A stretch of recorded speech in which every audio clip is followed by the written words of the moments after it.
examples of that in our other videos as to the utility of these briefings. VFR Departure Briefing is pretty straightforward and an easy thing to do, but very few pilots actually do it.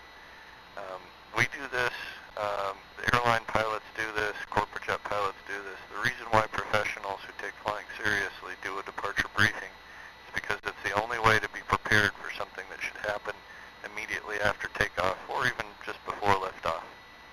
We're going to talk about the elements of the departure briefing now, and then you'll hear me give one here in a second.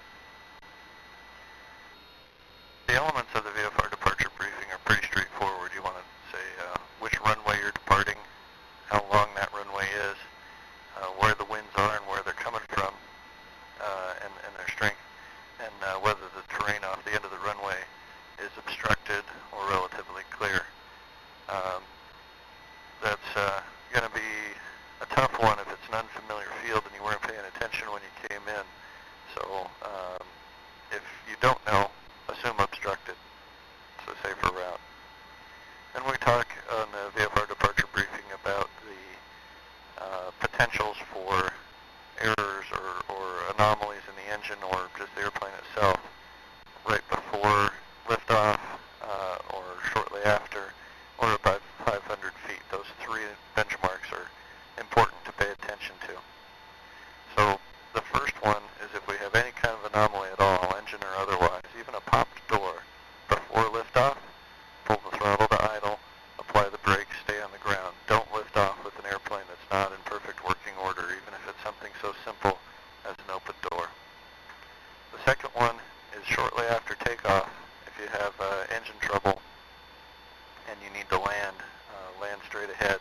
You haven't, we're talking about below 500 feet here, so in this case we're assuming that the pilot has not climbed high enough to make the caps a viable option. On long runways, you may be even able to still land on that runway. The last one is above 500 feet, and we actually have a call that we use, that we teach here at the Flight Academy, which is at 500 feet we call flaps and caps. We climb with the flaps at 50% until we reach 500 feet, and at about 88, 90 knots. And then at that altitude we raise the flaps, accelerate, and make an announcement that caps is active while reaching our hand up to just tap the caps handle.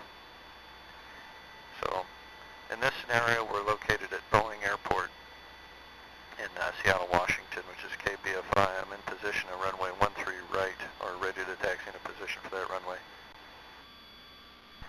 And in this scenario, I'll give you a sample departure briefing. So we're departing runway 13 right, which is 10,000 feet long. Winds are calm today, and the terrain off the end of the runway is obstructed. If we have any anomalies before rotation, pull the throttle to idle, apply the brakes, and stay on the ground. If we have an engine failure or engine anomaly immediately after liftoff, we're going to land straight ahead, and that's assuming below 500 feet. If we have an engine trouble above 500 feet after our flaps and caps call, then the parachute is available and should be utilized if the engine has gone offline. So I'm going to have Chase initialize me for a takeoff. Chase, if you just reposition it to the beginning of the runway. There we go. So, and we'll demonstrate just a takeoff with the flaps and caps call, so you can see that happen.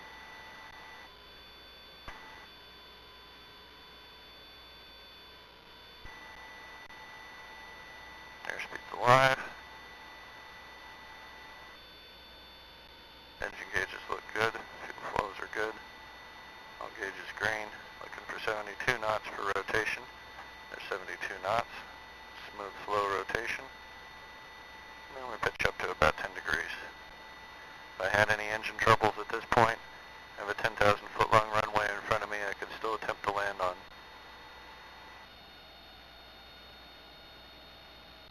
Climbing through 300.